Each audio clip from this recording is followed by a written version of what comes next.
स्वागत है आप लोगों का नए वीडियो में। चलिए वीडियो देखते हैं कि क्या हुआ हमारे भारत के साथ। बिना देरी के वीडियो चालू करते हैं। दोस्तों, चटगांव, राजशाही, सिलहट और खुलना ये बांग्लादेश के वो 4 बड़े शहर हैं जहां भारत के उच्चायोग और सहायक उच्चायोग के ऑफिस मौजूद हैं। इन ऑफिस की सुरक्षा की जिम्मेदारी बांग्लादेशी नेशनल गार्ड्स और बांग्लादेश की स्टेट पुलिस की होती है।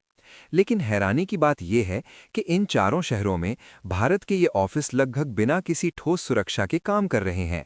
ना वहां स्थायी पुलिस तैनाती है और ना ही किसी तरह की हाई सिक्योरिटी व्यवस्था।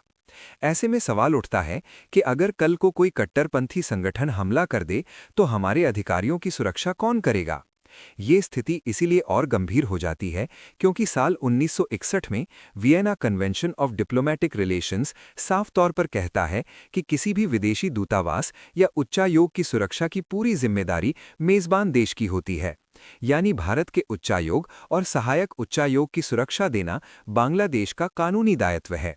इसके बावजूद बांग्लादेश सरकार इस जिम्मेदारी से लगातार बचती नजर आ रही है। ना तो पर्याप्त सुरक्षा दी जा रही है और ना ही भारत की चिंताओं को गंभीरता से लिया जा रहा है।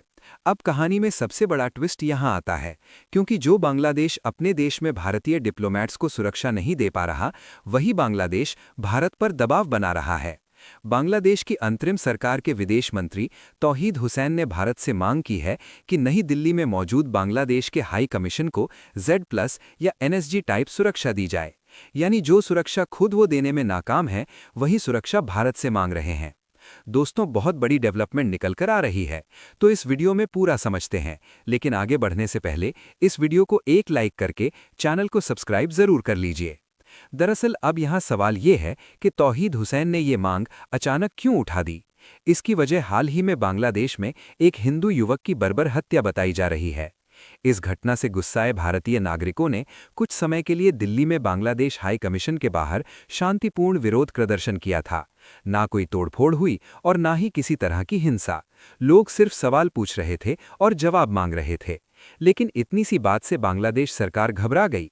जबकि अगर तुलना करें तो बांग्लादेश में भारतीय उच्चायोग के बाहर पहले पत्थरबाजी हो चुकी है। भारतीय अधिकारियों के आवासों तक को निशाना बनाया गया है। वहां भीड़ ने सीमाएं पार की हैं। इसके बावजूद भारत ने कभी ये नहीं कहा कि बांग्लादेश अपना हाई कमीशन बंद कर दे। लेकिन अब वही धमकी भारत को दी जा रही है। ये पूरा मामला कई बड़े सवाल खड़े करता है। क्या बांग्लादेश दोहरे मापदंड अपना रहा है? क्या अंतर्राष्ट्रीय कानून सिर्फ मांगने के लिए होते हैं, निभाने के लिए नहीं? और क्या भारत को बिना शर्त बांग्लादेश की मांग मान लेनी चाहिए? इन्हीं सवालों के साथ हम इस मुद्दे को और गहराई से समझना जरूरी है। दोस्तों, अब अगर इस पूरे मामले को आंकड़ों और जमीनी सच्चाई के साथ देखा जाए तो तस्वीर और भी साफ हो जाती है। पिछले कुछ महीनों में बांग्लादेश के अलग अलग हिस्सों से लगातार ऐसी खबरें सामने आई हैं जहां अल्पसंख्यकों, खासकर हिंदुओं को निशाना बनाया गया। कई मामलों में मंदिरों में तोड़फोड़ हुई, दुकानों को जलाया गया और लोगों को जिंदा जला देने तक की घटनाएं देखने को मिली। इन घटनाओं पर जब भारत ने चिंता जताई तो बांग्लादेश सरकार ने इसे आंतरिक मामला बताकर टालने की कोशिश की। अब सवाल ये उठता है कि जब हालात इतने संवेदनशील हैं तो भारत के उच्चायोग और सहायक उच्चायोग कितने सुरक्षित हैं? बांग्लादेश में भारत के करीब 4000 से ज्यादा स्टाफ और उनके परिवार अलग अलग शहरों में रहते हैं। इनकी सुरक्षा सिर्फ स्थानीय पुलिस के भरोसे छोड़ दी गई है, जबकि अंतर्राष्ट्रीय मानकों के हिसाब से ऐसे हालात में अतिरिक्त सुरक्षा लेयर लगाई जाती है। लेकिन बांग्लादेश की तरफ से ना कोई स्थायी गार्ड पोस्ट बनाई गई और ना ही किसी तरह का विशेष सुरक्षा प्रोटोकॉल लागू किया गया। दूसरी तरफ अगर भारत की बात करें तो नई दिल्ली में मौजूद बांग्लादेश हाई कमीशन पहले से ही दिल्ली पुलिस की 24 घंटे सुरक्षा में है। हर एंट्री और एग्जिट पर पुलिस तैनात रहती है, आसपास के इलाके में पेट्रोलिंग होती है और किसी भी इमरजेंसी के लिए सेंट्रल फोर्स को अलर्ट मोड में रखा जाता है। इसके बावजूद बांग्लादेश की तरफ से ये कहना कि उन्हें भारतीय जनता पर भरोसा नहीं है, ये अपने आप में भारत की छवि पर सवाल उठाने जैसा है। अगर पिछले रिकॉर्ड देखें तो भारत में कभी भी किसी विदेशी दूतावास या हाई कमीशन को जलाने या उस पर हमला करने की घटना नहीं हुई। इसके उलट कनाडा, ब्रिटेन, पाकिस्तान और खुद बांग्लादेश में विदेशी मिशनों पर हमले हो चुके हैं। ढाका में भारतीय उच्चायोग के बाहर हिंसा और तोड़फोड़ पूरी दुनिया ने देखी, फिर भी भारत ने कूटनीतिक मर्यादा बनाई रखी और कोई उग्र कदम नहीं उठाया। यहाँ एक और अहम बात समझने वाली है दोस्तों। वियना कन्वेंशन केवल सुरक्षा देने की बात नहीं करता, बल्कि ये भी कहता है कि मेजबान देश को हर हाल में विदेशी मिशनों को भयमुक्त माहौल देना होगा। अगर अधिकारी खुद को असुरक्षित महसूस करते हैं तो वो सीधे तौर पर अंतर्राष्ट्रीय कानून का उल्लंघन माना जाता है। इस कसौटी पर अगर बांग्लादेश को परखा जाए तो वो बार बार फेल होता दिख रहा है। ऐसे में सवाल सीधा है, क्या भारत को पहले अपने अधिकारियों की सुरक्षा सुनिश्चित नहीं करनी चाहिए? क्या बिना पारस्परिकता के बांग्लादेश की मांग मान लेना सही होगा? और क्या ये दबाव की राजनीति भविष्य में और खतरनाक मिसाल नहीं बनेगी? इन्हीं बिंदुओं पर अब भारत की रणनीति क्या हो सकती है और आगे हालात किस दिशा में जा सकते हैं, इस पर बात करना जरूरी बन जाता है। दोस्तों, अब अगर भारत की रणनीति और आगे की संभावनाओं को देखा जाए तो तस्वीर बिल्कुल साफ नजर आती है। भारत इस पूरे मामले में भावनाओं से नहीं, बल्कि नियम, कानून और पारस्परिक सम्मान के आधार पर फैसला करता रहा है। भारत ने कभी भी बांग्लादेश के हाई कमीशन की सुरक्षा में कटौती नहीं की है। आज भी दिल्ली में बांग्लादेश हाई कमीशन पूरी तरह सुरक्षित है और किसी भी तरह की वास्तविक धमकी सामने नहीं आई है। लेकिन दूसरी तरफ बांग्लादेश में भारत के उच्चायोग और सहायक उच्चायोग लगातार असुरक्षा के माहौल में काम कर रहे हैं। कई बार भारत की ओर से कूटनीतिक स्तर पर यह मुद्दा उठाया गया। इसके बावजूद बांग्लादेश सरकार ने ना तो स्थायी सुरक्षा तैनात की और ना ही किसी ठोस आश्वासन के साथ आगे आई।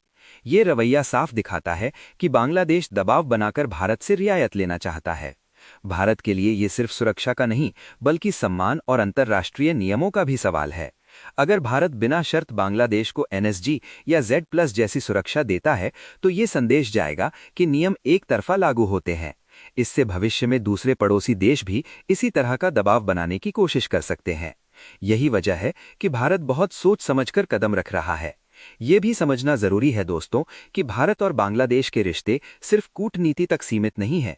व्यापार, पानी, सीमा और सुरक्षा जैसे कई बड़े मुद्दे जुड़े हुए हैं। अगर बांग्लादेश इस तरह के दोहरे मापदंड अपनाता है तो इसका असर इन सभी क्षेत्रों पर पड़ेगा। भारत ये साफ कर चुका है कि रिश्ते तभी मजबूत रहेंगे जब भरोसा और जिम्मेदारी दोनों तरफ से निभाई जाएगी। मेरे हिसाब से भारत को साफ शब्दों में कहना चाहिए कि जब तक बांग्लादेश में भारतीय अधिकारियों को वही सुरक्षा नहीं मिलती जो वो भारत से मांग रहा है, तब तक किसी विशेष सुरक्षा की कोई जरूरत नहीं बनती।